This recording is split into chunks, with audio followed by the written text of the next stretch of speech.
Video is recording also. We begin in 3, 2, 1. Why are women so happy about new Tickle antiperspirant? Is it because Tickle is the first roll-on with a big, wide ball? Is it because Tickle has a new, quick-drying formula? Or is it because Tickle helps keep you dry all day? Make yourself happy. Staying drier is nicer with a little Tickle. Is that my Applewood smoked bacon?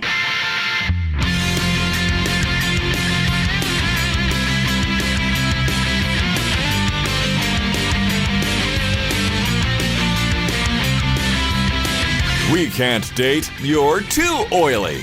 This is the Morning Stream.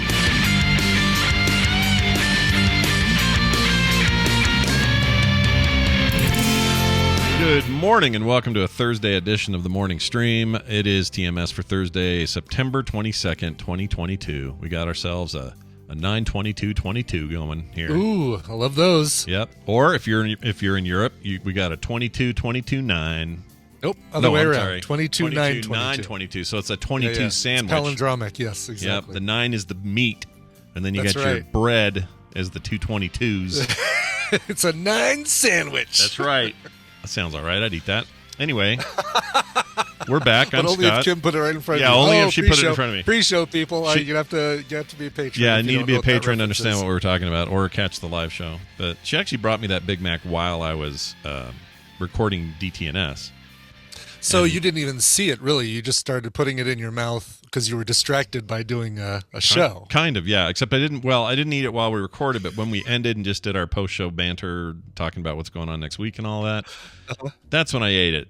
And Okay, sure. it was probably annoying to everybody on the air, but I don't know. You know how eating can be on. Oh, no, believe me, that is one of my biggest pet peeves if I'm doing a podcast with somebody and they start eating. Yeah. Absolutely. It's no good. It's no good. Yeah. We need to get you into some mukbang ASMR streams. Yeah, we do not. We do not. And it's funny because we used to eat on this show. Like, we used to get food and we'd still eat it. If we got food to taste on this show, we would still absolutely do it. And we've done it before, and I know it irritated people probably the way it irritates me to hear, to hear us eating on the show when we were sampling Kit Kats or whatever. Well, at least in that case, we were there was some science going on. Not science, but, a discovery, and we were learning. Right, it was experimentation. Right. Yeah. How else are you going to get Brian to gag really hard unless you get him to or thick put and my liquid headphones down, throw up. Yeah. I even make it a point not to slurp my coffee when I drink it on the show. It's like, oh yeah, no, it's good stuff. Do I have that one? Didn't even know I drank anything. No, I had no idea. No, no if idea. You wouldn't have seen it. You wouldn't have known it happened. Yeah, liquid is great. Do a liquid. Don't. Oh, that's one I don't like. I don't like that one. No, me neither. Not a fan. We talked about Chris Brown yesterday. Chris Brown's biggest pet peeve is scraping your fork on a plate when you're eating, or any metal scraping on the plate. So if you're something I do with my eggs, I cook them over easy so that the yolks are runny, but then I take my fork and my knife and I go shung shung shung shung shung, and I basically shred them or cross cut them so that the yolk makes a nice sauce for the rest of the eggs. Yeah, this is all correct process, by the way. Is what you're supposed to do. Good. Yeah. This is the appropriate behavior. Yeah, so salt and pepper on all that business. Yeah. But in doing that, it's like it's the tines of the fork and the knife are going across it. So sure, and he doesn't like that. Chris Brown don't want any of that. In does his life. not like that. Oh no, I take that back. It's not the plate. It's the teeth. It's if your fork. If you hear the sound of metal going against your teeth, that drives him nuts. Okay. That's what it is. It's not it's not as much the plate as it is the I don't like it either. Something about metal on teeth. I don't either, yeah. Ooh. Now that you just say it made me cringe a little. All right, so Chris and Claire is absolutely having a heart attack in the chat room with all caps. Well, I'm glad it was her because in the last few days it feels like Claire and Chris Brown are the most talked about listeners we have. So congratulations, you two. I'm hoping that Vegas 2023, at TMS Vegas 2023, brings those two together so that it'll be the perfect storm of having Chris Brown and Claire in the same place. I would love to finally meet Chris Brown myself. I would love that. Yeah, you should. He's a hell of a dude. I'm excited. I actually literally am excited about that. And seeing Claire. If Claire can be there too, that'd be what a topping for your chicken you'd have there. That'd be amazing. It would just be icing on the cake. That's right. Well, don't worry, everybody. You'll never hear Brian do this again. Only this, unless we do. Was that for Thick and Liquid? Was that what that was for? Yeah, I think it was. Every time you play that, though, I think it's that guy who can't stop hiccuping or belching or whatever. Oh, no, that's it. No, he goes. Yeah, that's that guy. Never mind. Yeah, that guy's amazing. I know Jeannie hates these, so I'll stop playing them, Jeannie. But just one more. There you go. That's it. Did you see the video, by the way? Yeah. Of the guy doing like a Zoom call, some business thing. I'm trying to find all the right letters to Google Foo this while I'm talking, but he's doing a Zoom call, and yeah, here we go. Here's the video. Oh, I'm excited now. Now you have me excited. He's doing a Zoom call. Okay, it's a TikTok. Okay. So you'll love this. Oh yeah, I'll love it because I love TikToks. I love the TikToks. Oh, right up your alley. It's a TikTok. Yeah, everyone knows I love the TikToks. Let's see. Let me go in here. Okay, I'm clicking. Okay, here we go. Oh, is this the guy with the squirrel? I heard about this. Yes. Hold on. Chat, we'll show it to you. How about that? We'll put it right up here, and we'll take a look at it together here on the internet. I can't find the... Oh, wait, is this the link? The link I put in Discord. If you scroll down, there's a TikTok. Looking, I see two deer fighting. Did I go too far? I must have. Two deer fighting. Yeah. Oh yeah, you went too far. Yeah, go back up. You'll see. I see a picture of a squirrel. Is it somehow being blocked or something? Oh, if it is, that's crazy. You see the video, right? I'll go right to the TikTok. Oh yeah, do that. Send me the source. That something's weird with this site. Their Yeah. embed is broken or something. Chat's like, click the link. I'm not clicking the link, chat. There's too many links to click. Too many links. Too many links. That's what you say when there's 24 holes in your golf course. Too many links. I want to have that. All right. Well, here's the guy's profile. Should be able There to... we go. Okay. You Yeah. got So on the so he's got 4 videos on the top of his page. Oh, there we go. Like Icor put in a YouTube video. That's probably a better one. Use that. Is it the one where... Oh, okay. Is it the one where he's standing on his desk? Is this the one? Yes. Okay. Yes. The one that's called just your average conference call. Let me pause this. Here we go. All right, chat. Here you go. This is the one. Enjoy. Let's just get into.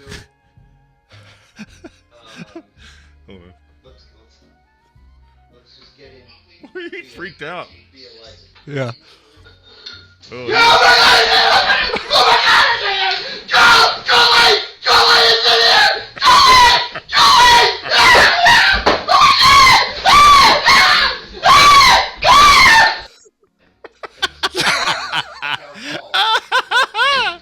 That's an amazing video. That's amazing. Oh my gosh. It was seriously like Jason Voorhees just came in the room, basically. Yeah, why was he? I mean, he must have a thing with rodents because that wouldn't have freaked me out that bad. I would have been like, oh my gosh, hold on, you guys, I got a squirrel in here, and I would have chased it down. Some things to think about with this. Number one, he's got a bat right next to his desk, and it's almost like he knew that there was a squirrel that could come in his room. I don't know why he had a separate video recording from behind him. Oh, right. That is like he had an office security video or something going on. Maybe, yeah. Also, the video ends a little abruptly, which makes me think that maybe it didn't end in a pleasant to watch fashion. Entirely in other words, possible. This is either like conveniently real. Oh, or I don't think this is staged one bit. I mean, he may be. No, I don't even think he's overreacting to. I mean, he's obviously overreacting to it, but I don't think he's faking his reaction to that thing. No, it doesn't seem like it. That looked like a legit thing. That's like when I saw Lady Domus Skriskaroo, or whatever her name is, in Resident Evil 8 for the first time. That's about how I felt. A lot of people in the chat are yelling fake. I don't know. Hey, what do you know about the internet anymore? It could be. Yeah. It might be. Jedi it might not 71 be. says, "Oh, it's staged," and Cyborg Dude says, "Fake." Please show me. Like, Yeah, if it is, I'm very impressed with. If it is, though, how do they know that? What are they basing that on? Are you guys just geniuses? Right. Is that what it is? You saw this video very briefly and went, "Yep, I know it's fake." Is that what happened there? All right. Here we go. Snopes. Well, no, that's like what is that? Snopes.com fact check Malabar giant squirrel. I don't think that's the thing. That's not it. That's not it. Also, Snopes isn't going to have a post for every single video anyone ever does. I doubt they even have this. They don't do exactly. Claire just searched for the word squirrel on Snopes and sent us the first link that she came to. Yep, that's I'm kind of guessing he had a different window open. Oh, okay, hold on. Icor says, read the comment in the YouTube video. Oh, hold on a second. Okay, we might be getting something here. Comment from like another viewer? Because they're just like you, though. Yeah. Oh Chat. my God, there's 130 comments. Which comment should I be? Are you kidding me? Like what? Does it say in the description? Probably. Oh, they say description. Oh, in the description. Okay. Yeah. Over the years, I've been terrorized by squirrels. This particular squirrel got into the chimney in my study and created $6,000 in damage. After returning home to the destruction after being out of town, I called 911, and an animal control officer assured me the flue was open, and since then, he had it closed. It would not get through again. Well, that was not the case. Damage was excessive, and I had people cleaning until 3 a.m. in the morning. Well, 3 a.m. implies in the morning, only to be terrorized the next day again by this pesky squirrel. So he's not. So the description says it's not saying anything. Yeah. I think the chat room's insane today. I know. What? I think they're. Which part of this is? Who has a camera? No, I get it. That seems a little weird to have a security camera. Is the thing behind that's him. the part I don't understand is having the security camera. But I mean, the bat by his desk is because he's been terrorized by this squirrel before. Yeah. So he clearly has a fear for that thing. He doesn't like exactly. it. He doesn't like it. Yeah. So I don't know. I mean, listen, it's damn funny. It's a damn funny reaction if it's planned and staged, just because it's so unintelligible. But I agree. All right. I don't know. All right. While you guys hunt down, while they sleuth the answer. Yes, please do, because this is all riveting. Riveting radio. For our listeners. Yep, it absolutely is. But let us know, and then while we're doing that, I'm gonna do this right here. Send and receive email. We got a couple of email follow-ups I think are a little bit important here. One is about Utah tacos. I'll get this one out of the way quickly. It's my never mind. I'm not going to say what I was going to say. Instead, I'll read the email. This is from Barry Ricks. Barry Ricks, who signed his email with winner of the Doghouse PC at Nerdtacular 2014. I think that's awesome. I love that he uses that as a title. Yeah, it's pretty great. Let's also know that Barry's still around. It's good to know. Anyway. Yeah, for sure. Hello, Lords of Morning. Jumping into the taco conversation, I wanted to say that, in my opinion, the best tacos in Salt Lake City are from Jurassic Street Tacos. They started as a food truck and now have 3 brick-and-mortar stores in Provo, Orem, and Lehigh. You need to give it a try. Problem is, I never get over the point in the mountain anymore, Barry. I don't go that way. Barry! Hold on. I got to play that for him.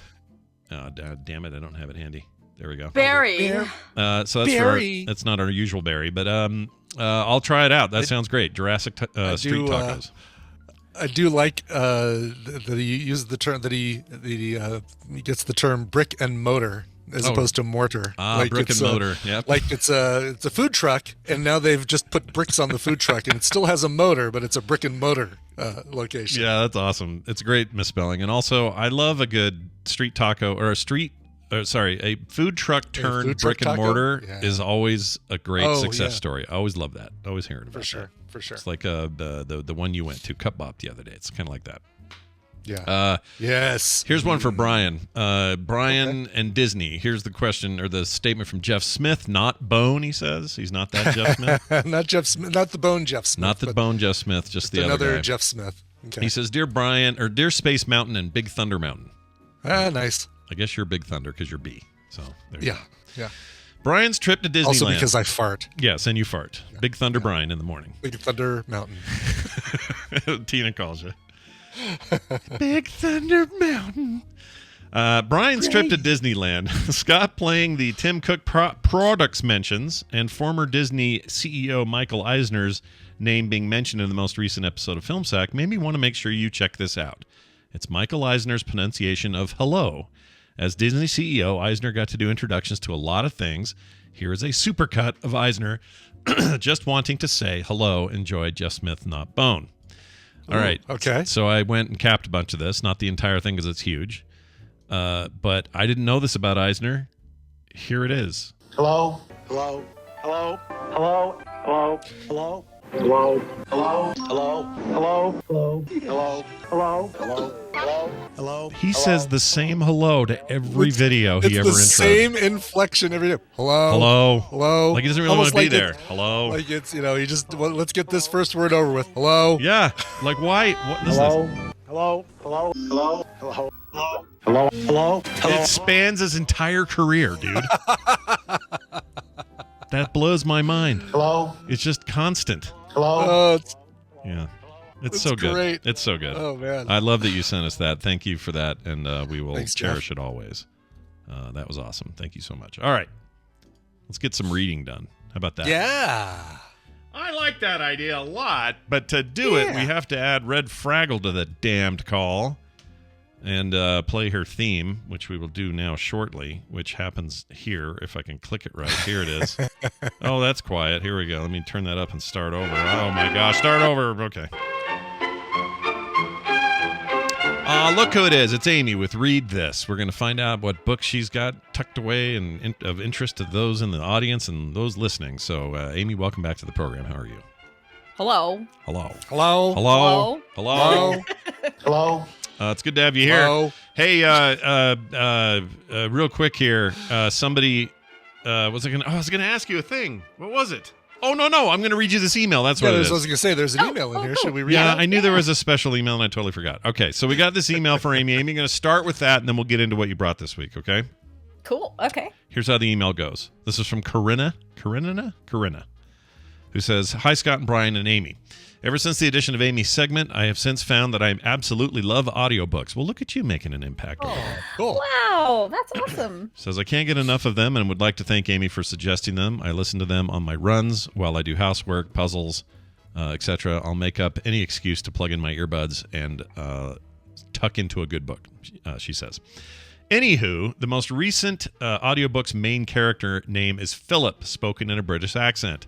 I don't know whether to thank Scott or not, but every single time I hear the name Philip, I can only hear Scott's voice yelling, Philip. So thanks, I guess. If this does make it on the show, I had sent a birthday shout out to my brother-in-law, Jordan. You may remember his favorite artist was Taylor Swift. We are Canadian, and we're sad when about the Queen's passing. I know it'd just be a thing to raise his spirits if Brian was able to play a cover of his second most favorite artist, Queen. So obviously this didn't make the request list because it went to the wrong email. But Brian, if you want to tuck that one away, it's up to you. I will absolutely do that, yeah. So thanks so much, fellas, from the best sister-in-law ever, Karenina. I keep saying Karenina. Aw. I don't know why I do that. Karenina. No.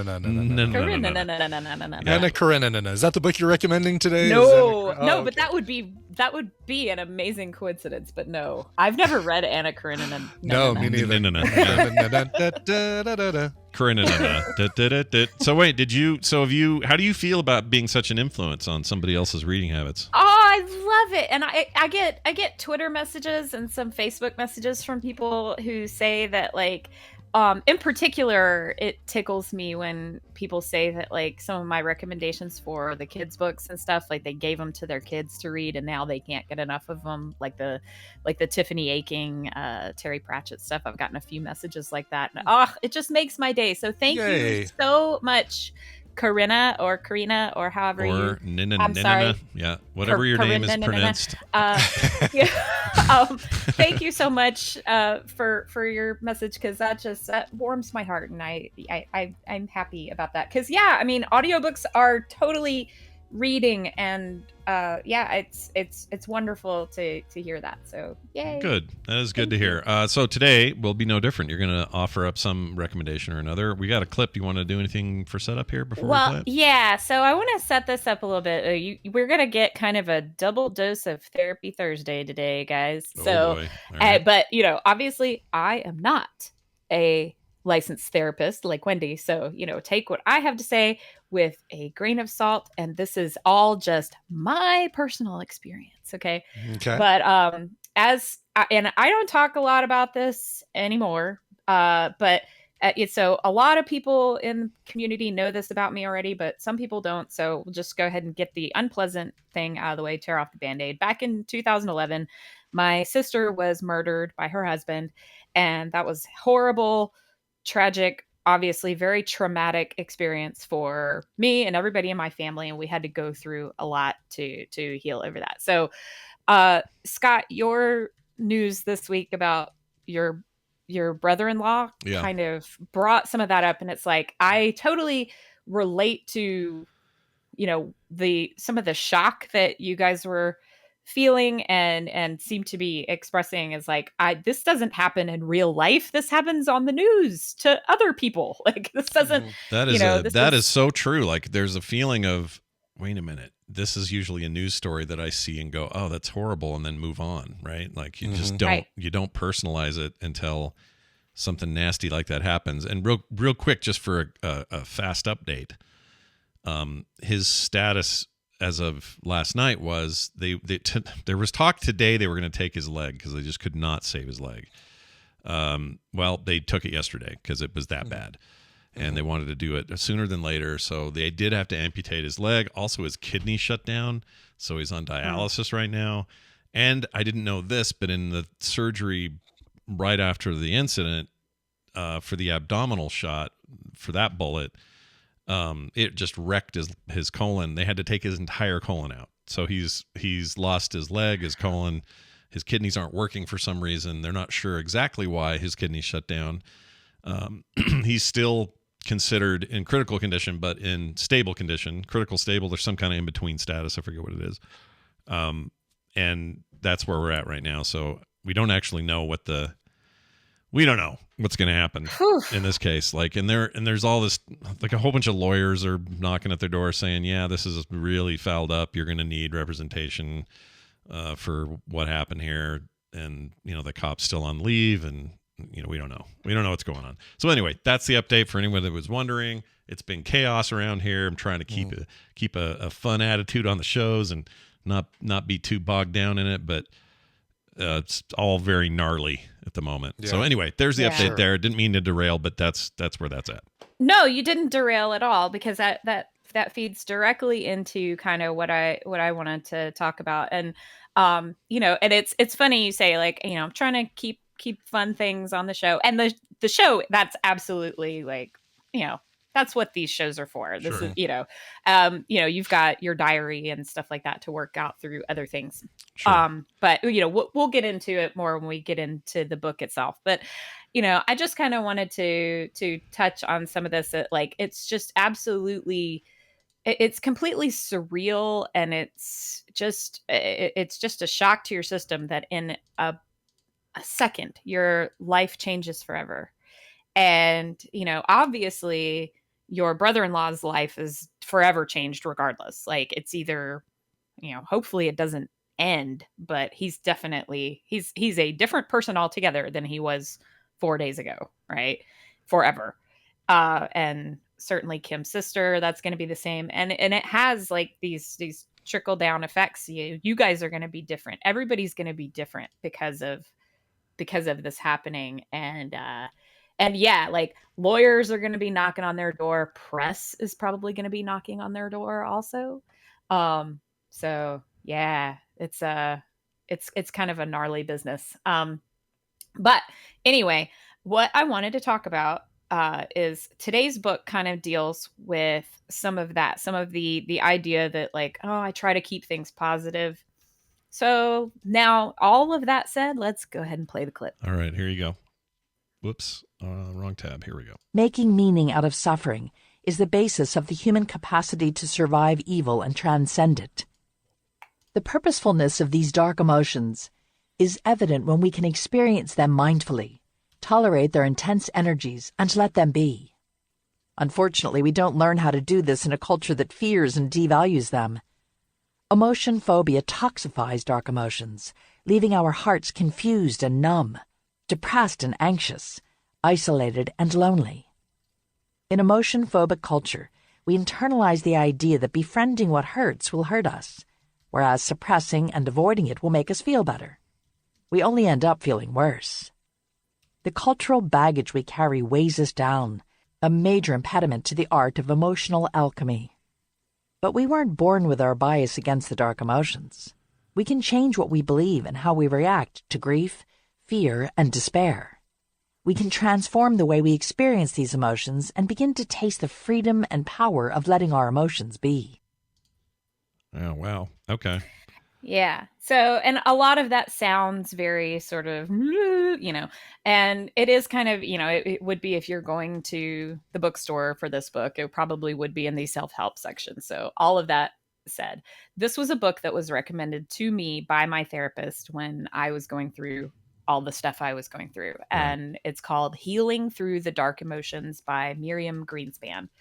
And she makes a good point, right? Like our culture is such that, there's a lot of toxic positivity, right? Like, oh, don't be sad, cheer up, it's going to be okay. Like, well, at least your brother-in-law isn't dead already, right? Like no empathetic response ever started with the phrase "at least," right? That's a good point. Yep. And so, I also thought of bringing up when bad things happen to good people, which if you haven't read that one, it's also a good one to read, particularly if you're a person of faith of any flavor, because this sort of thing leaves you questioning, like, how does something senseless like this happen in a world where there is any sort of just deity or larger force or whatever. And but I figured everybody's heard of when bad things happen to good people, so I figured I'd go with this one. But this one was directly recommended to me by my therapist, and essentially the crux of the book is it is not only okay to feel sadness and anger and despair, and it is in fact important, because those emotions have something to tell us. They have something that we need to learn. And if we don't learn it and we just ignore it and push it away, it's just going to keep bubbling up. And it's just, you're just going to, as she says there, in the long run, you're just going to feel worse. So if instead, and Wendi has sort of talked about this before, right? Like when she did her little IFS exercise, Scott, where you were like, my foot keeps tapping, and and like she had us kind of listen to the parts of ourselves that are trying to kind of tell us something. Sure. Same idea, right? Like just if you're feeling a thing, just sit with what you're feeling and try to figure out what it's trying to tell you. What does it need you to learn? What does it need you to accept? And then, I don't know, I have noticed my life has gotten a lot better. I'm still in therapy. I'm probably a lifelong therapy person. Because frankly, I just really enjoy it. And I'm the kind of person that I always love learning any kind of new thing. And therapy has allowed me to learn a lot of things about myself. And did you feel, did that start for you after this heinous incident that happened to your sister? Was this? Yes. Yeah. Yes. When that began. That was when it started, but it hasn't all been that. It's just, we dealt with that first, obviously, and it bubbles up from time to time. Like earlier this year, I had a friend who was killed by her abusive boyfriend, and of course, all of that bubbled up for me. Just there resurfaces everything. Yeah, wow. Right. So, understanding how our emotions are telling us something is important. Understanding what they're trying to tell us and what they say about ourselves is an important thing, and it leads to being much better attuned with, okay, what is going to make me happy, what is going to make me feel better, because you can't get there if you're depressed. Right. And depression is in my experience, once again, all of this, I am not Wendi, right? Mhm. All of this comes You're with just talking like about your personal, big what old worked for you. asterisk, Yeah. this is me, right? Yeah. This is me talking. But for me, I'm not, depression comes about usually when I'm not listening to something that my feelings are trying to tell me. And I don't have time to deal with that right now. I don't Yeah. have time to sit with that right now. Sure. And then it comes up, a lot of times it comes up when I dream about it. And Scott, I know you have weird I do. dreams. I but- hate it. I hate that I have those dreams. I hate it. I hate it with hearing with other people deal with that stuff too. It's so annoying. I feel like two different lives. I feel like at night I'm a different human being. I hate it. It's annoying. Yeah, and your dreams are even, stranger than than some of, like, mine. Often I can get up and I make sense of them, right? I'm like, right. okay. Like that. Some of them are really obvious. Some of them are just like, what the hell? Yeah. What, like, What connection does that have to my life? What is that dream Exactly. trying to tell me? Yeah. why was I is building Brian's... a phallic snowman with my third grade teacher? Yes. I don't know. I mean, That's a great question. Why is Brian's severed head on a chair? None of these things make sense. Yeah. Right, exactly. Yeah. So some of them are just really bizarre and surreal, but anyway, but our feelings are there to tell us something. And so if we go through life saying, no, I want to be happy. I don't want to feel that. I don't want to feel sad. I don't want to sit and cry. I want to be happy. I want to be the positive person. That's really not good for us. Right. Yeah, And it's in the long run, it's not good for anybody around either, because it's going to come bumbling up. Oh yeah. It's just gonna, No it doubt. just will. No doubt so about it. yeah. So anyway, I know you're trying to keep the show positive, and that's, that's important, right? Sure. Like, you don't want to come to a silly place and get heavy stuff, but I Sure, figured, sure. okay, well, my spot happens to be on Thursday, and there's been some big hard stuff that's come up this week, and it And just if we've felt already like got Wendi on here, let's right. It just felt like the right moment, Yeah, no, I think it's a good it's a good use. And also, I don't know why, but I look at the cover of this book and I think these are the books Wendi recommends on here. yeah, And oh, for sure. By that I mean, like, I don't know why this is true. None of these authors go too glitzy on their covers. They all are real basic fonts, basic design. There's like a kind of an idea of a sky and a grass background on this thing, and that's it. Like, they're all like this, the one she's recommended. And what that tells me is, forget about how awesome a book's cover is. Maybe I'm just doing the old adage of don't judge a book by its cover. But forget about these awesome frilly covers. Those self-help books with fancy covers aren't going to help you. It's these basic ones, man. These are the ones. Mm-hmm. Yeah, they don't focus too much on making sure the cover looks good. They work on the content. Yeah, So I feel like it's more about the substance of it, Right. and So, I mean, obviously, right? We're human beings, and so we have things like fear for a reason. I know Wendi has talked about this before. Like, fear exists at a very basic level to warn you of danger, right? Mhm. But a lot of times we're sitting there, and I know, Scott, I know you deal with anxiety stuff. Like, anxiety is the most annoying thing, because it's like, why am I afraid right now? Like, there's not a squirrel in my office. Yeah. No, it's I'm the sorry, worst. you just played that video. That shit cracked me up. It's funny. Oh my god, It's great. I love it. Just as a complete aside, I put my earbuds in, and I too, Scott, enjoy a good TikTok. And so I was scrolling through TikTok, and that thing came up, and I had my earbuds in, but Chuck is of course right next to me, and all of a sudden this guy starts screaming, and Chuck is like, "What the hell?" It's loud. Yeah, yeah. Yeah. No, you're not wrong. I didn't expect that, because when he was talking on the Zoom call, he was very muted. I thought, well, this will be a quiet video. No, it's the loudest video ever made of all time. Anyway, okay, so that I completely, like, hi, ADHD, pew, shiny thing. So yeah, but yeah, so don't let the toxic positivity people convince you that it's good to just ignore those bad feelings, those bad emotions. That's what's bad for you. Yeah, those people are full of poo-poo, has been my experience.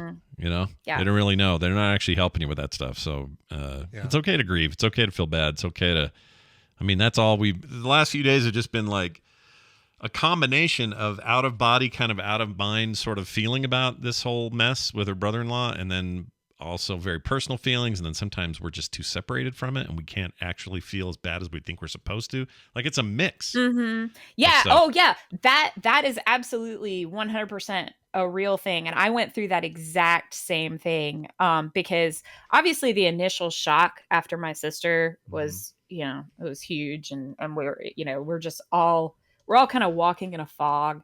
And then I started therapy and everything, and I literally didn't cry at all for like, I don't know. I can't remember how long. It was weeks. It was a long time. And I actually said to Chuck, I was like, well, I guess I'm broken now and I can't cry anymore. And then one day I just floodgates just opened, and it was probably something minor. Yeah. And, it just, that was when I was ready to start dealing with that. Same thing happened with my friend Kim. I was like, of course I was completely devastated when I first heard about it. And I just kind of broke down, and I called out sick from work for the whole rest of the day. Sure. And, but then I said to my therapist, I was like, it's kind of weird, but I think I'm okay. Yeah. And I had a dream about her last night. So I was like, nope, still got stuff to work out there. I just wasn't ready. I just wasn't ready to actually have a good hard look at that. Yeah. It can be hard. And so, it bubbles back up, and it's okay for that to happen. If something comes up like 6 months after the thing happens, that's another thing. Don't ever let somebody tell you that, like, oh, it's been a year. Like, shouldn't you be feeling better by now? Telling you when you should be done grieving or feeling emotion about something. Yeah. I mean, let me tell you, I hate the word should. I'm like, and I tell this to my kids all the time. I don't know how much they listen, but I'm like, nah, should doesn't come into play when you're talking about how people feel. Because it's just, they feel what they feel. Yeah. So, and everybody has the right to feel what they feel. But yeah, the should is not a thing, and nor is a time period, right? And it's going to be weird. You're going to, like, when a bad thing happens and you feel some kind of way about it, and then then you're kind of, okay, I think I'm okay again. I think I'm crawling back out of this. And then something else will bubble up, and you'll be whoop right back, and you'll feel like you're right back where you were, but you tend to climb out of the hole quicker each time. Yeah. And when I say you, I mean me. Like, this is the thing my therapist fusses at me about all the time, is using the word you, but you guys know what I mean when I say you. It's that's one of those things where it's like I'm saying it relatably, but really I mean me. Yeah. So. Yeah, no, I get it. All right. I hope this helps some people. And if this book sounds like it's for you, it's available everywhere. Just checked. You can get it in Kindle, hardcover, audiobook, paperback, whatever you want. Yep. Available now. Again, that book is Healing Through the Dark Emotions by Miriam Greenspan. No relation to the Alan Greenspan. Greenspan. No, I don't think so. As far as I know, he needs to heal himself for other reasons. Yes, anyway, right. Well, that was fantastic. Amy, once again, it's always a pleasure. Check out Red Fraggle 3 wherever you find her. She's everywhere with that name. And sometimes it's spelled out 3. Ubiquitous. Sometimes it's a number 3. Sometimes it's spelled out like a 3, but you'll find her. And we'll do this again next week. Thanks for being here. Cool. Thanks, y'all. Bye. Thanks, Amy. Bye now. Bye now. All right, we're going to do one news story today, just to cleanse our palate before Wendi gets here. We're doing a follow-up with Wendi this week because last week we put out a request. Good. Yeah, we got a whole bunch of replies. So we'll do that in a second. But first, this. Good morning, everybody. In the news this morning, good morning. The news today is brought to you by... If you don't tune out when Scott talks about Kim's garden, euphemism, and cooking, or if you find it interesting how they have replaced portions of their grass with clover, this is something you'd be interested in. Available for only 10 days. Time is running out. September 16th through the 25th, the Off-Grid Homestead Bundle has something for everyone. Gardening, cooking, baking, foraging, beekeeping, chickens, sustainable living, tiny homes, off-grid solar panel setups, and tons more. I put a space in between beekeeping and chickens, by the way. Over 140 courses and ebooks valued at over $6,000 will be available for only $50. Check it out at thegardenisgrowing.com. That is thegardenisgrowing.com. I love it. All right. We had to do this story. Yes. Beyond Meat, COO, Chief Operating Officer. Okay, so the Beyond Meat guy, the guy that sort of runs things at Beyond Meat. They make a meat alternative. Sure. They sell it to fast food restaurants and other restaurants and have their own products and all that. This is a big deal. Was arrested for biting a man's nose. Now, did he eat the nose? Well, is what I want to know. I mean, you can only be away from real meat for so long before that urge kicks in, Brian, and you're like, yes. I could use a nose meat right now.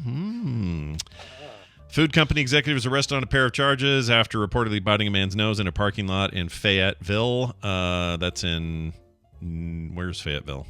North Carolina? Indiana? Fayetteville, Indiana. I think Indiana. That might be right. What is NWA? Well, it's the rappers. It's bunch of rappers. It's a band name, but I don't think that's. Arkansas, Fayetteville, Arkansas. Thank you. F the police coming straight from the underground. That's right, exactly. That's a whole different NWA. That's right. Northwest Arkansas is what this NWA stands for. Oh, Fayetteville, Arkansas. I mean, okay, that makes sense. Doug Ramsey, age 53 of Fayetteville, was arrested on September 17th on charges of terroristic threatening and third-degree battery. Hold on, Doug Ramsey. Yeah. Wasn't that Cypher? Oh, in the comics. Oh, weird. Yeah, we got another same name, but not same guy. Yeah. Yeah. Well, obviously not in this case. He's not a fictional Marvel character. No. Okay, just had to confirm. Yes. No, it's all good. According to a preliminary report, the incident happened at a parking lot near Razorback Stadium following Arkansas's victory over Missouri State. Just after 10 p.m., this is when no good things happened, an officer was dispatched to Gate 15 for a disturbance that had previously occurred in the Stadium Drive Parking Garage, or the SDPG. I don't know why they had to tell us that. It's great that the Stadium Drive Parking Garage has an acronym, or has an initialism. Oh, yeah, the old SDPG. Yeah, you meet me down there, you guys. I'm parking at the SDPG. Where are you going to be parking? That's a weird thing. Yeah. The responding officer found two males with bloody faces at the scene. Oof. It says, let's see, the officer spoke with both parties and witness, then determined Ramsey was allegedly in the traffic lane of the structure, trying to leave, when a Subaru inched its way in front of him, in front of his Bronco, making contact with the front passenger's side tire. Ramsey got out of his vehicle, allegedly punched through the back windshield of the Subaru. The owner of the Subaru then got out and I know, right? That's something to be like. That almost should make the headline as well. Like, yeah. Well, he got Beyond Meat COO punched through the back window of a Subaru. Yeah. Let's see. What were the two charges? Like the freaking Terminator. Jeez. Charges of terroristic threatening and third-degree battery. Feels like they should also have like a damage of personal property or something. Yeah. Holy mackerel. Which I think puts it in felony territory. Maybe the rest of this does too. But anyway, the owner of the Subaru then got out and stated that Ramsey pulled him in close and started punching his body. My body. According to the report, Ramsey also bit the owner's nose, ripping the flesh off the tip of his nose. Just the tip. The victim and the witness also reported hearing Ramsey threatening to kill the owner of the Subaru. Occupants of both vehicles both got out and helped separate the parties. Ramsey was arrested at 10:27 and booked in the Washington County Jail.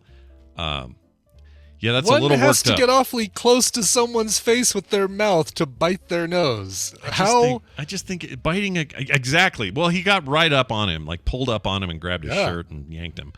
So I get the road rage angle, kind of. People have it. It happens. Sure. Biting a dude's nose. Yeah, I know. That's like.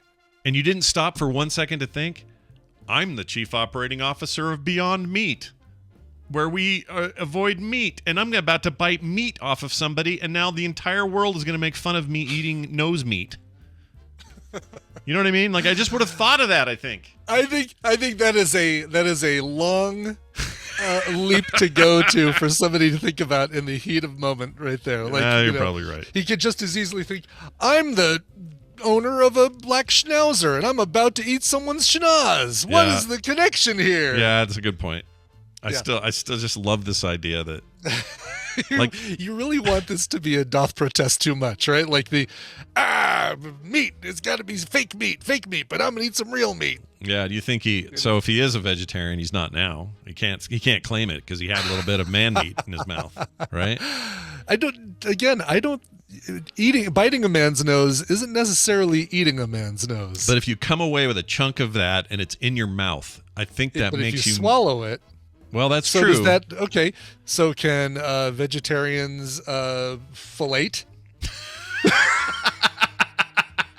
Does that mess with their vegetarianism? Okay, let me ask you this. If you have a piece of hamburger, you're a vegetarian, you get a little piece of hamburger and you kind of slosh it around your mouth and then spit it out. Did you break your vegetarianism or did you not?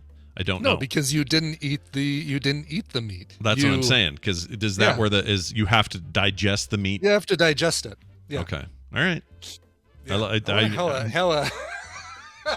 I'm just visualizing I've got some hamburger in my meat. Let me slosh it around in my mouth. Let me slosh it around a little bit. Well, Claire says, nose isn't meat.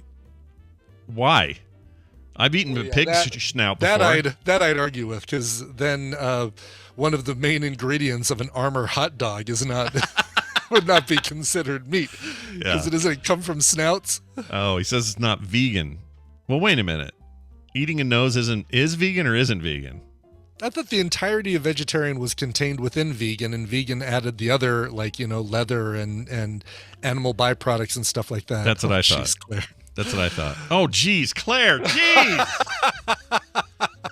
No, I get it, but if you eat somebody's nose meat, are you still that? Okay, but that's not animal products. I guess that's just human products, but aren't we animals also? I don't know. I don't know what you people do. You guys have to explain. Vegans need to explain it. I don't know. I'm going to have bacon later, all right? That's how it's going to go here at my house. Well, sure. So, but you're also neither a vegan nor a vegetarian, so you could eat and swallow a man's nose and have no moral dilemma to face afterwards. Yeah, the moral dilemma I have right now is ever looking at Claire's all caps. It's always a mistake. It's like fighting with that guy on Twitter. The first step is to not look. Don't look. Don't look in the first place. All right. And hopefully you don't have to edit out a word I used earlier in the show. No, you'll be fine. Fillet is a nice word. I tried to put it in as hold on a second. Let me rephrase that. Hey, you can blame it on brain fog. It's fine. Brain fog. Yeah, totally. It's COVID fog. COVID fog, everybody. But fillet is a nice clinical word. You're good, I think. Okay, good. Someone will have to tell me otherwise. Medical term is what it's a medical term. Yeah, folks. Nobody's in their car right now with an 8-year-old where the kid goes, I know what fillet means. They don't know.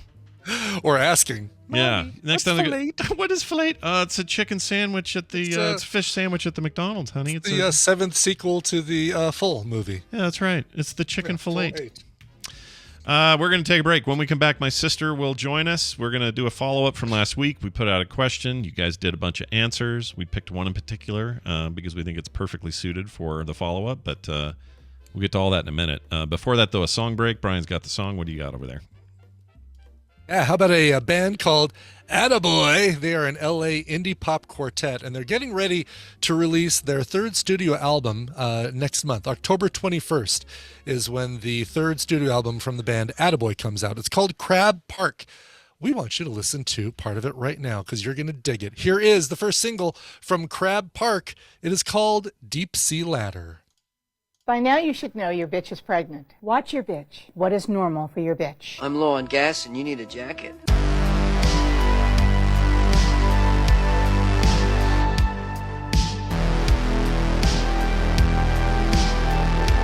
In a world ruled largely by logic, this is the Morning Stream.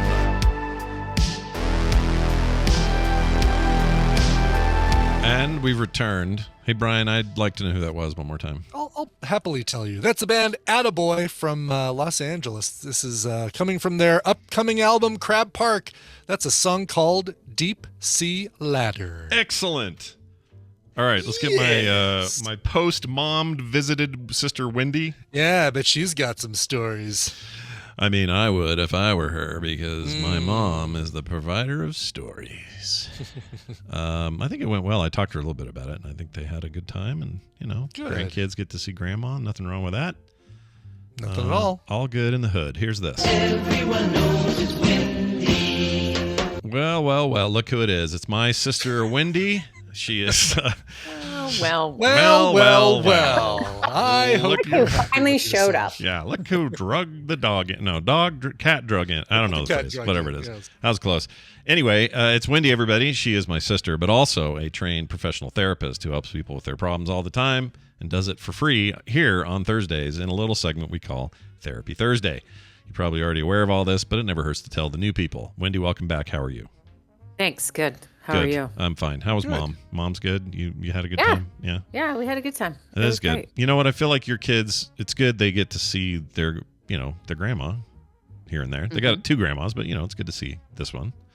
And I was happy to hear that. I guess this weekend, Becky and Mark will be here, so we're going to see them at Nisha's house. We're going to have pizza. Family mini reunion happening. Yeah, I'm hoping for some. We had a good time, and we did some fun stuff. I told you we were going to go sailing, and none of us had ever been, so everyone's first time, you know. Yeah. And we got some good wind, and the captain was hilarious, and he'd been basically captaining this boat since he was 13. His parents built the boat. Oh, geez. And hope he makes it somewhere.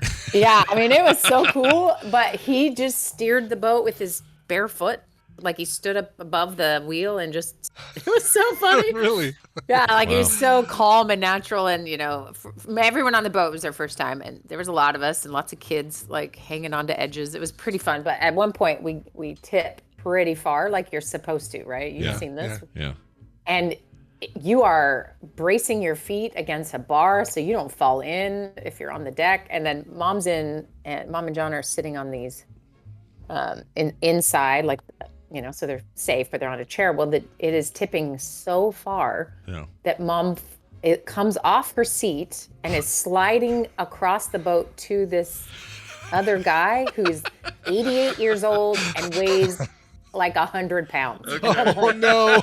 She's going to kill Jack. It was hilarious. Oh, my gosh, I would have died. No one had a camera out or anything? Dang it. We were all hanging on for our lives, so I don't think anyone, and my friend at that exact moment was laying down when it turned, and she was going backwards. So she's going head first into the bar. We're all trying to save her.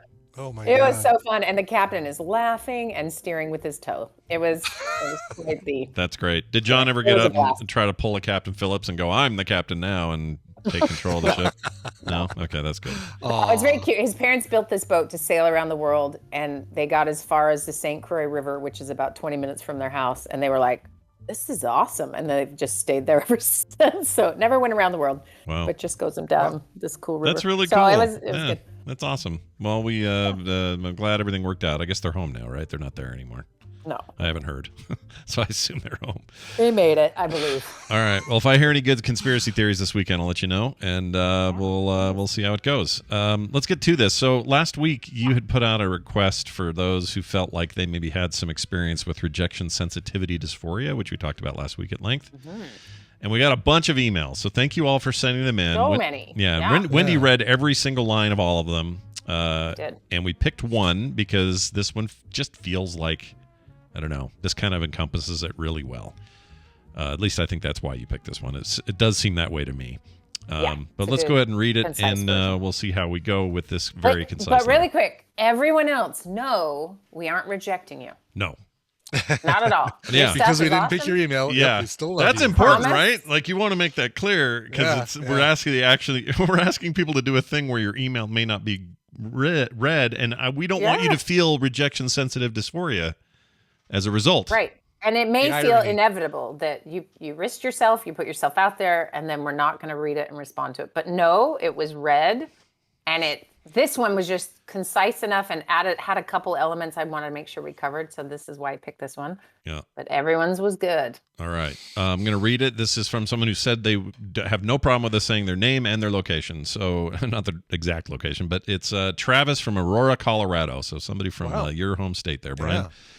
Says, hello, Scott, Brian, and Wendi. I just listened to Wendy's Therapy Thursday episode about rejection-sensitive dysphoria. I'm 31 years old and was diagnosed with ADHD from a very young age.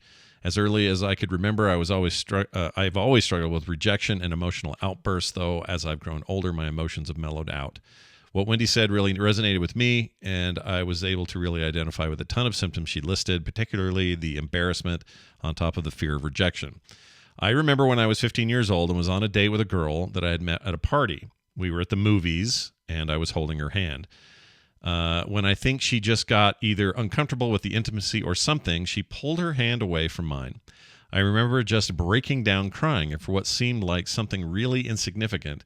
I may have been young at the time and didn't understand what was going on, but another time when I was 19 years old, I had another experience of breaking down crying when I was spurned from a kiss.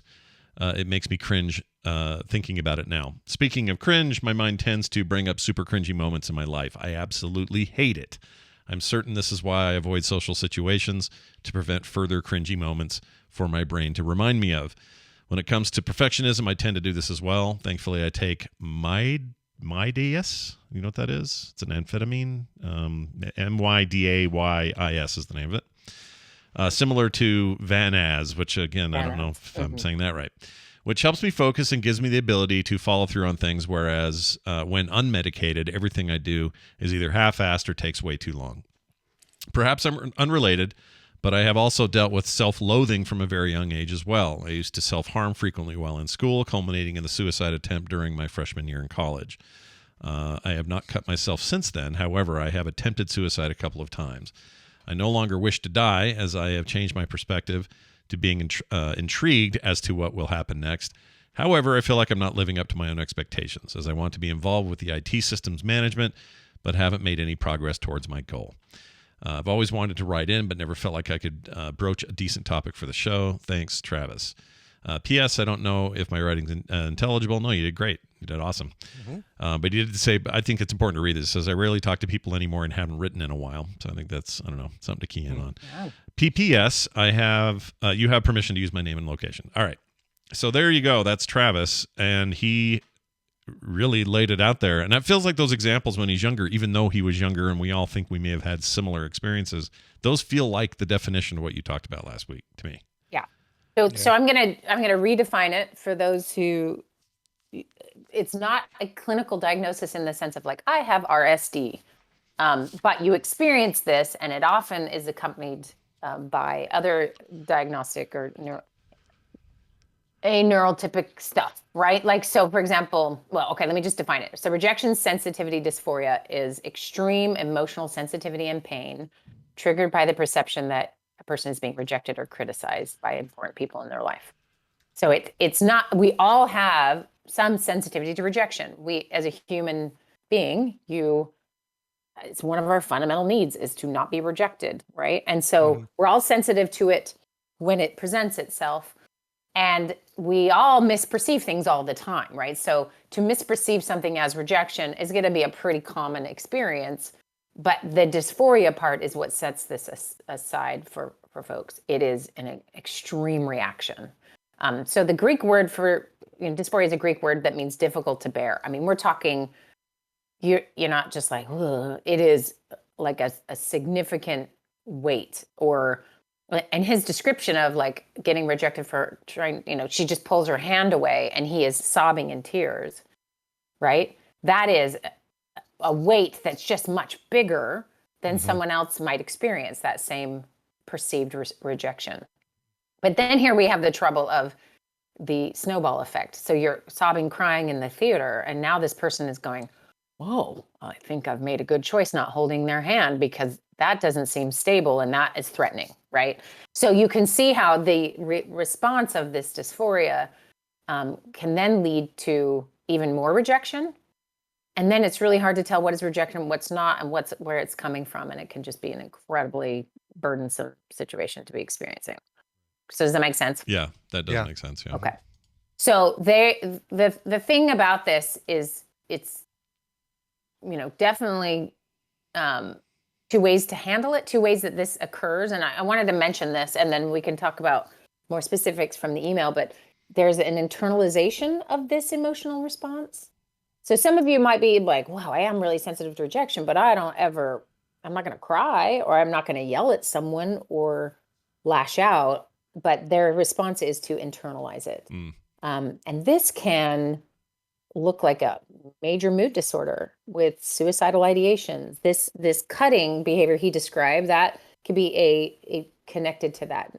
I mean, to fully know that, he needs to be evaluated by someone who's an expert in this. But that is not unusual to be under that much distress about feeling rejected and then not having suicidal ideations or self-harming ideation, right? Because, you're feeling this incredibly intense feeling, super sad, or, from 1 minute you're fine to incredibly sad. And so people can just get diagnosed sometimes as, oh, it's bipolar, or it's some other kind of mood disorder because it's rapid cycling, when it might be that you're very sensitive to rejection, and then there's a dysphoric response. And so you really want somebody who knows what they're doing in diagnosing this, because especially if ADHD is involved. So we mentioned this last time, that ADHD is a really common, RSD is a really common symptom of ADHD. Particularly in adults. And I have a theory behind that. Like, he gave some stories from when he was younger, and then, things have happened as he's gotten older. And I now have everybody's stories in my head that I read in the emails, and a lot of them will describe troubles at work. Yeah. Thinking something's going on at work and having just like a really explosive response to that. And, so they're unable to manage that emotion, either outward or inward. So the other way, obviously, is turning it outward, right? Right. Exploding towards others. And this is one of those. Sorry to interrupt, but this is one of those things where I feel like everybody's had some version of this. Let's use work as the example. At work, someone's had some version of this, where you feel like, are they in there talking about me? Are they there? Is this about me? That meeting they're having? Why is he looking at me that way? Like, all of those sensibilities, I feel like everybody's had some form of that. I guess what you're talking about today is when, like, a lot of, not disorders, but a lot of mental states, it's when it explodes or goes too far, or is a thing that ends up ruining everything else. Like, it's natural to sometimes feel a little paranoid around the manager who doesn't like you, or you think doesn't like you, or you read an email you weren't supposed to and he was rude or whatever. So you have reason to think that guy's out to get you. Like, those things happen to people. The trick is trying to not let that be every situation that you see, you automatically see that some, that this is all a problem, or that you're going to be rejected no matter what, because obviously that's what the situation, you know what I'm saying? Like, that's what you're saying, is that this is not, this isn't that, this is like a level above that. A level above that. You can't control. It feels like you could extrapolate from what you just said. Oh, well, just try not to let it bother you, right? Like, the answers, it's always like when someone has never experienced depression and they tell someone who is, like, just try not being sad, or go on a walk, right? Like, you don't really get it, and you're giving advice that works for you. And I think this is another great example of, we've all experienced a taste of this, so we think we get it, but you don't get what it's like to lose complete control because it feels like you have been rejected. Right. Right. And so the externalizing of this emotional response, let me just give this as a definition to show sort of the extremity of, extremity of it. It looks like an impressive, instantaneous rage at the situation or person responsible for causing the pain. Right. So we have seen this when people film it, right? And there's been versions of this is what fuels the internet of, we can see, or we can think someone is an enormous jerk, how they're responding to something they perceive as this other person causing them pain, right? I'm not saying that's this explains everything we've ever seen. Right. Yeah. No, but this certainly could be the cause of a lot of what we've seen. Yeah. Right. Yeah. And so to me, what's more interesting about like people just having tempers and exploding versus this, which is can look like a bunch of things, right? And that's what's hard. When this stuff mimics other things, it's really hard to dissect it and find out what stuff really is. That's why this ADHD sort of connection can be powerful, right? Because there's a lot of folks who know they have ADHD, they've struggled with it, you know, and them hearing this and all those emails relate to this is they have felt this feeling of it's just so big, and it's not what other people around them are doing in similar situations, and it can cause so much shame and, you know, create challenges in their relationships. But here's my current theory. I haven't checked this, so ignore me. This is just, you know, me throwing out a thought. Okay.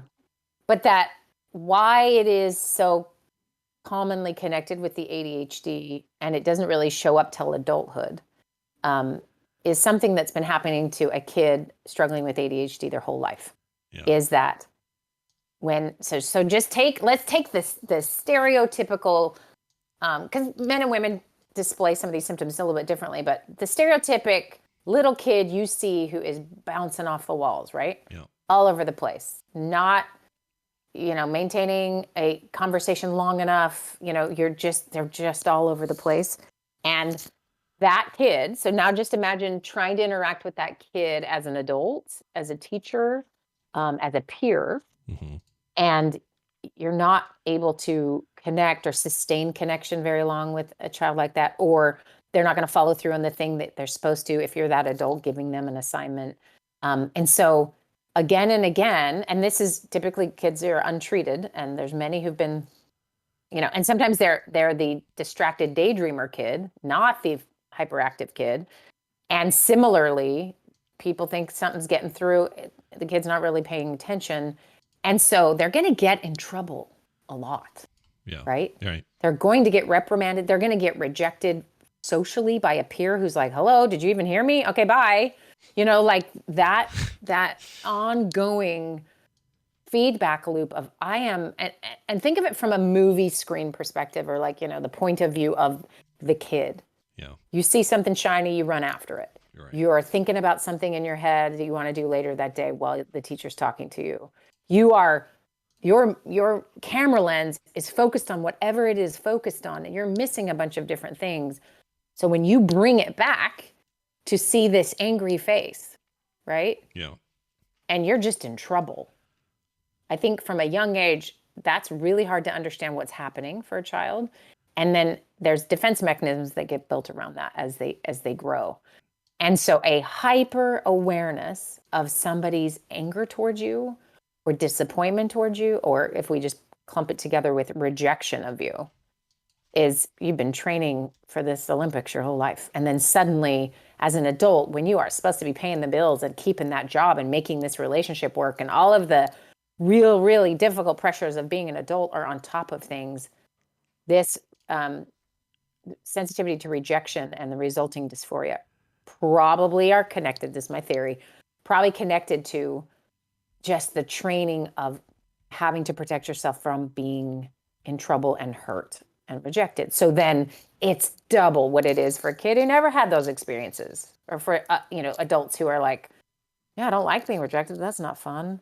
But they don't need to survive it like a kid who's had to learn to survive it their whole life survives. And that's, to me, that huge response is survival. Right. Yeah. Why? So externally, right. Why is it all of these things tend to be? Why? This is a dumb question. I just realized, because of course it's happening in our formative years. Like, of course it's the time we're learning. That's where it always starts. Yeah. And our brain is like molding and changing. And what you told me once, or told the show once, was like 26 or 7. Your brain stops 26. finally doing stuff. Like, think of that era of time, 0 to 26. It's like, of course. So if we get hung up on one or two things, whatever it is, then those haunt us forever. That sucks. I don't like that about humans. I feel bad. Right. It's debilitating and lame. It is, and it's frustrating, but it is also, I mean, the point of most of the work I do with people is to find those places and where that pain has occurred and help people with that, right? Because once that is relieved and there's some compassion they can experience towards themselves about what they've been through. And doing some of that hard internal work, I mean, the rewards are endless because there's a freedom from having to do your defense mechanisms, having to interact with the world in the way that keeps you the safest, et cetera, et cetera. You know, I work right now with a bunch of college students. I don't know, I go in waves with things, but anyway, I'm in a college phase. And, you know, every one of them is in line to get their ADHD diagnostic test done and performed to see if that's what's going on for them, right? And some of that is awareness, and everyone around them has it, and everyone's naturally distracted, problematically so. But just this feeling of not functioning very well and not handling the things that are happening, et cetera, right? And I don't know the answer to everything here. I really don't. But here is, again, according to me, I think a big piece of at least this generation's challenge with anxiety and depression is not, oh, I know it exists, so now I have it. I think you can make an argument for, you know, sort of absorbing what the culture is telling you is maybe your deal. But I think a big piece of it is, you know, take one of these kids and ask them how they were parented around safety and is the world a good, safe place? And you will find again and again and again, it was just messages of you're going to get kidnapped. And, you know, anxiety can be transferred from generation to generation. And I think there is, with media and accessibility to information, you're having more and more of those fears transmitted to other kids. I watched a friend recently describe in front of her son and me how, you know, he's not even motivated to go to college after high school because what is the point? Because the world's such a hot dumpster fire. And I just saw the kid's shoulders slump and kind of like, see? And I was like, oh, guys, I'm not saying we got to fake and make up stuff. But like, we're taking our stuff as adults. Kids just are having adult realities way sooner. Than, you know, before, remember we used to have to go find a newspaper and like actually sit down and read it. No, now the anxiety just comes at you from everywhere. Every corner. And so figuring out how to manage that the world isn't safe and I'm going to get rejected all the time is a really difficult job of being an adult. And so there's where my theory goes. These kids have been struggling with that throughout their childhood of I'm getting rejected. I don't understand why. And it hurts really bad. And so as an adult, they're having really big responses. So there's treatment for this. So let's get into that for a second. And then maybe we should talk about some elements of, so is there anything else about the email that you guys think we should tackle before I go to treatments? The recalling of cringy experiences. I assume dwelling on those past, it feels like it goes to a lot of conversations we've had on the show already about bringing up past stuff or worrying about future stuff that you can't control and trying to be in the moment kind of thing. So maybe that's all. Maybe that's, you know, part of this is learning to be present and doing, you know, perhaps meditation to create that, you know, focus on what's happening right now instead of what has happened or might happen. So maybe that some of that stuff would help him, but you know, I don't know. I don't know if that's any different in his situation or if RSD is a thing for him. If those things are harder, easier, like I don't know. Well, I would assume it's probably more it's a form of anxiety and rumination, right? Why do we ruminate about a thing that happened? It's essentially our system is trying to plan out what we're going to do next time so we don't get hurt.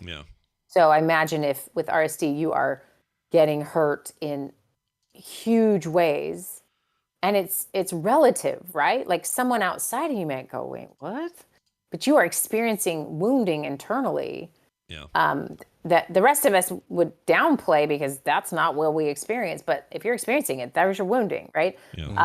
But his email also points to like how isolating ultimately this is, right? I'm so afraid of being rejected, then I won't put myself in any places where I get rejected, which means the world gets smaller and smaller and smaller. And that is anxiety's favorite trick. It's to keep you in a cave so that you never go get shot or eaten by a bear. Right. Right. And so if it gets to decide what's happening, your world will become tiny and quote unquote safe. Right. Right. But you'll still be suffering in that place, because we also know that our systems need other human beings, connection, meaning, the power of story in our own lives to be healthy. And so it is a constant battle between keep us alive and keep us sane. There really is a biological battle happening. And so I would say that ruminating and rethinking what happened, and, that's just another piece of his system trying to keep him safe from being rejected again. Yeah. So Scott, every time you got on a plane, you vomited violently. No, I did not. I never did that. No, I'm just saying, what if you did? Oh. Let's say what if. Oh, Okay. okay. What If you're saying And you what can if, imagine. okay, I would never fly. Wow. I just wouldn't That's fly. two streaks would never be fly. broken in one. Yeah, one all shot. my streaks would break. I'd have to use a your plane streaks. bathroom and throw up since for the first time since 05. By the way, yeah.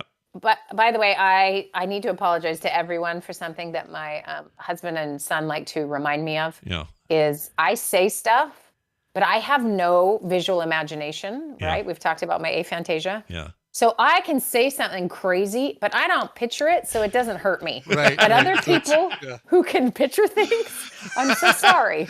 Oh, that's hilarious. I never really thought of it that way. No wonder you're so Yeah. impervious to emotional damage. Yeah, You it just- doesn't get to me because I'm like, I see nothing. I could close my eyes and like, okay, Scott puking on a plane. How I did you can't get even born pull by up the a same plane. genetic parents? I see everything. You see nothing. Yeah, I don't I get see it. Probably nothing. because Scott got all of it and Wendy got none I of it. guess so. I think is truly what has happened. Because the other day I was like, come on, Wendy, you can picture a thing. Just try it. I can't. It's gray. There's nothing but gray That's so when I weird. close my eyes. You know what it is? When they Wow. pulled out one of your ovaries when you were 7 or whatever, they yanked out your whatever this is. Anyway, and that's another thing I can picture entirely that you don't have to picture at all. You don't even have to see it. Yeah, Scott will do So all I the can picturing say for you. garbage and my whole family will start gagging at dinner. And I'm like, oh, I forgot. You guys can't, you see what I just said. And I did not see it. So anyway. Sure. So I apologize to all of you for that. But okay, so so that's a piece of actually the compliment or the cool thing about an anxious brain is it's very creative, right? It's visual usually. In fact, on the boat, one of the kids, all the kids are like, yeah, and one kid is hysterically crying because she's picturing everyone dying. Yeah. Right? That's the anxious kid who doesn't yet know how to manage the visualization that her brain will do to keep her and her family safe, right? Yeah. So if you're more sensitive to this stuff and it tends to be already there, you add ADHD and childhood maybe experiences of rejection, and boom, we are in this space that is incredibly difficult. And most of us experiencing it would just not go outside again. Right? We'd be very motivated, like you not getting on a plane after one experience with that embarrassment. I would be living your nightmare. I would be very hesitant to Reticent probably is the other word you were reticent. That is the better up, yeah. word. Or at the very least, I would be like, oh, okay, here we go. Freaking, that was a nightmare. Here we go again. Like, I don't know why, I would get into my head that I would never want to repeat such a thing. And your brain's pretty good at doing the math and saying, all right, since every time you've been on a plane, you violently throw up everywhere. What if you don't get on the plane? Do you know what I mean? Like your brain can tell you that, and your brain would go, or the rest of you go, yeah. If I don't get on, there's no chance. Right. I'm good. 100%.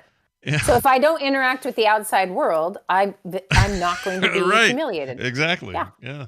100%. And especially when there's specifics. Like I like this email for this particular region of like romantic rejection is a great place for this to find you, right? Because the reality of dating and getting to know people and relationships working and not working, I mean, it is rife with rejection and the opportunity for rejection. It's part of the deal. Yeah. But enough painful, really big experiences.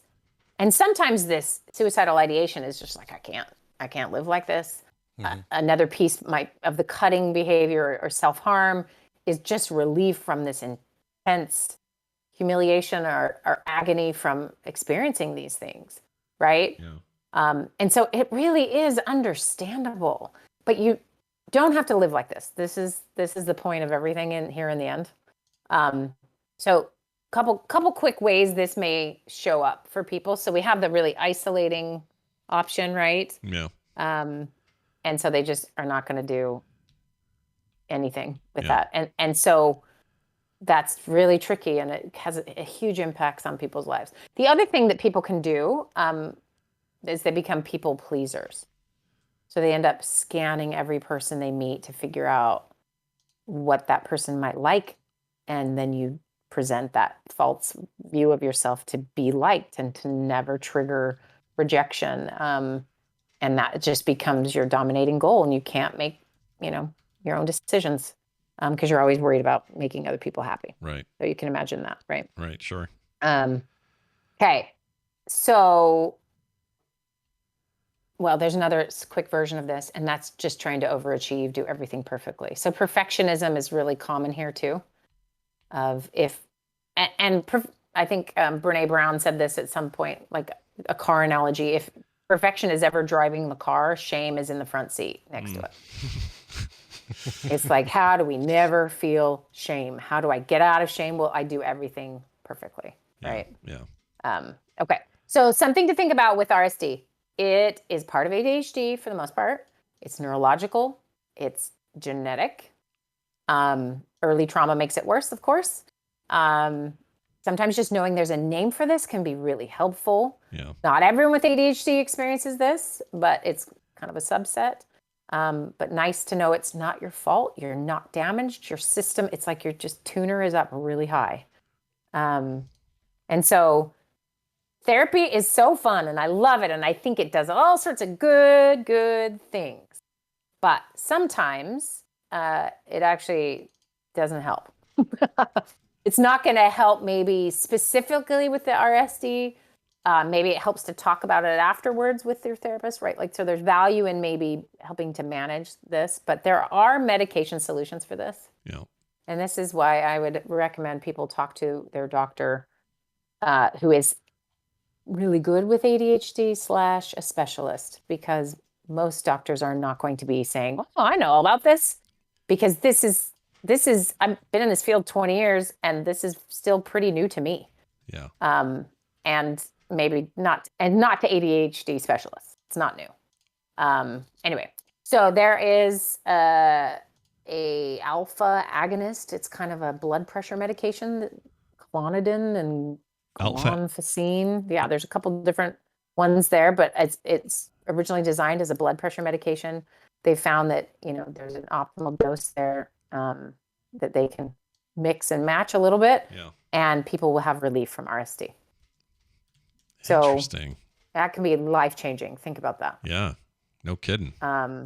So, and sometimes that's even more impactful than taking a stimulant for the ADHD. Yeah.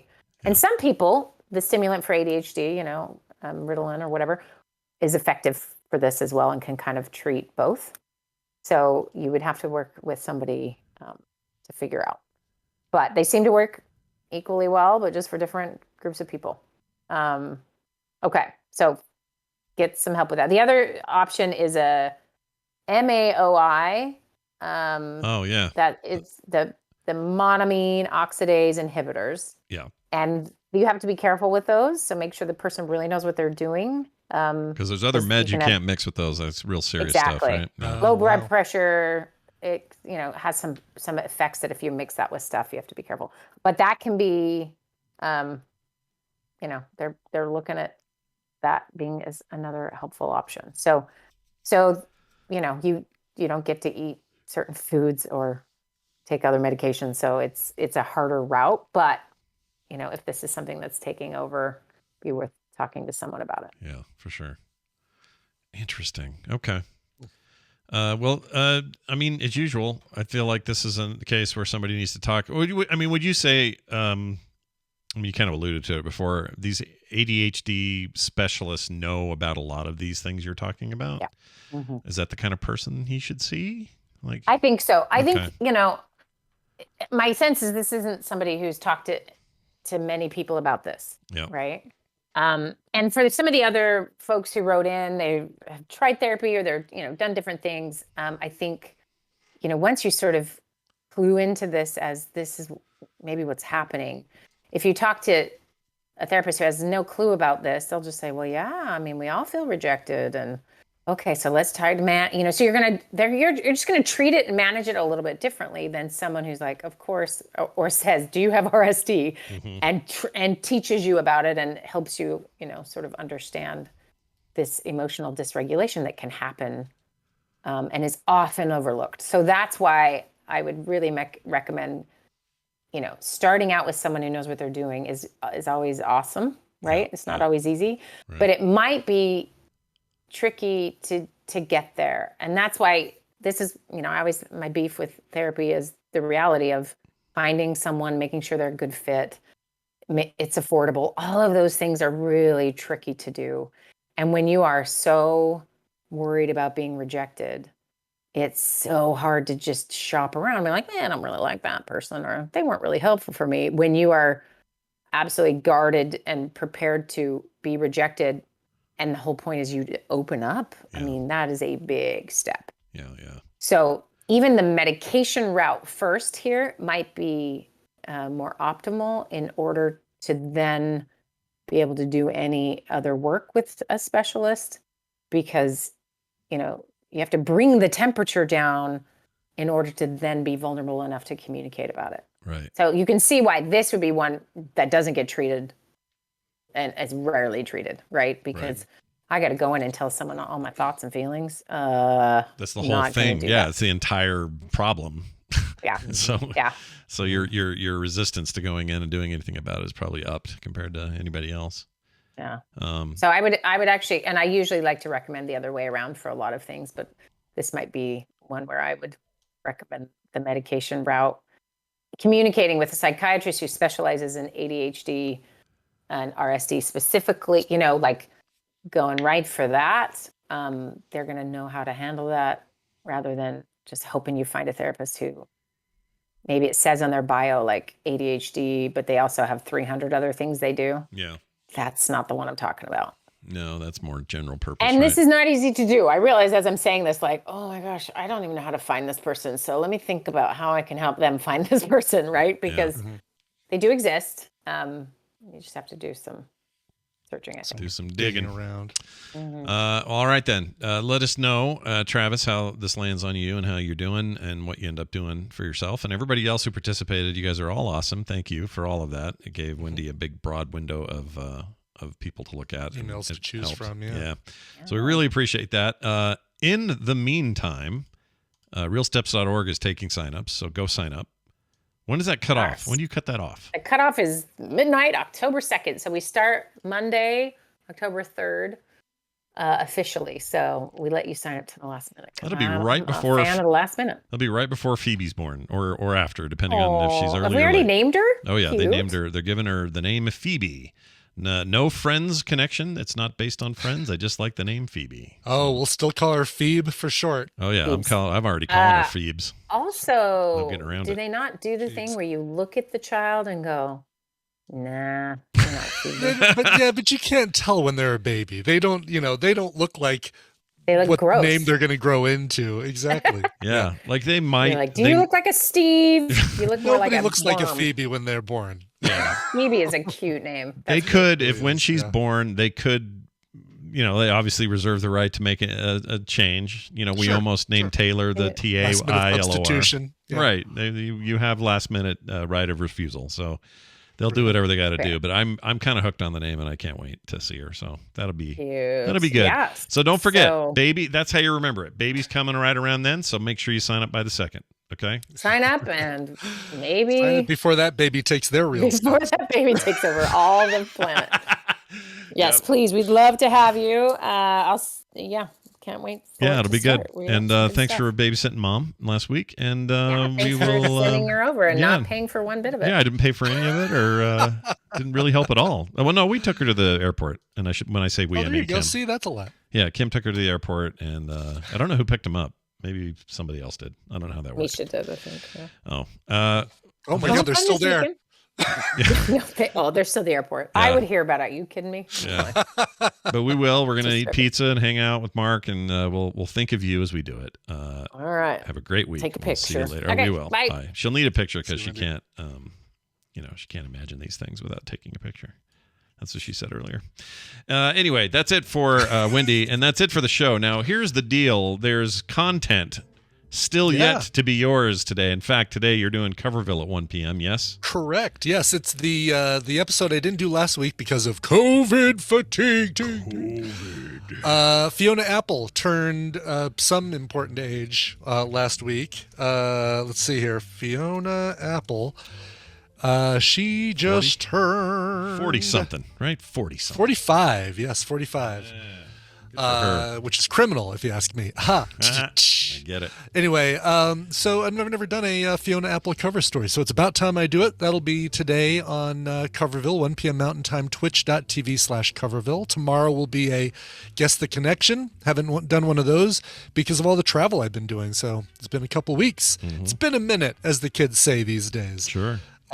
Since we've done a Guess the Connection, so that'll be tomorrow, right before Couch Party. Couch parties tomorrow. What do we haven't decided yet. We'll figure out something. We haven't. I have been invited to a barbecue, so you and I need to talk about timing and what's a good length of, we don't have to, it's like, all right, we're going to do a 5-minute YouTube video. Bye everybody. But it'll be like, we could do like a 90 minute thing. Yeah, or even like another. Like I had a lot of fun with that Incredible Hulk episode. We could do something like that. Yeah, actually, that would be perfect. Yeah, right. Something to give you a little buffer there. So there's no rules there. So we can do whatever we want. We do what we want. Free Rangers says the first episode, Moon Knight.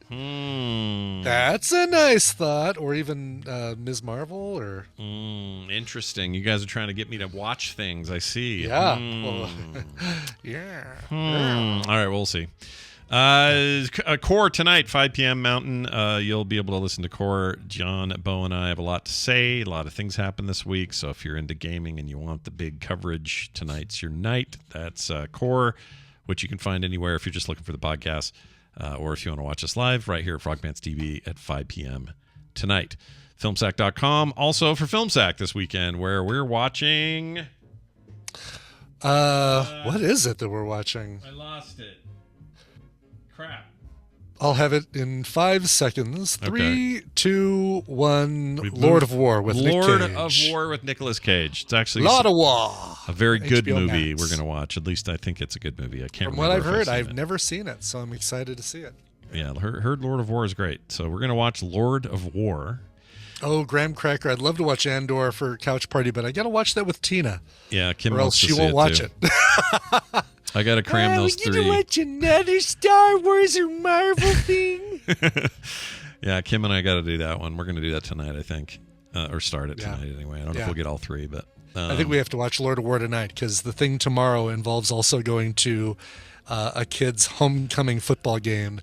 So that rules out watching a movie tomorrow night, probably. Yeah, probably. That's a fun thing, though. I always like going to outdoor football games. Yeah, Fun. I mean, sitting there in the stands all bundled up with some hot cocoa watching a homecoming game. Or it's probably going to be hot enough sitting there on the shorts drinking a cold iced beverage. Yeah, whichever weather gets thrown your way, you're ready. It's good. Exactly.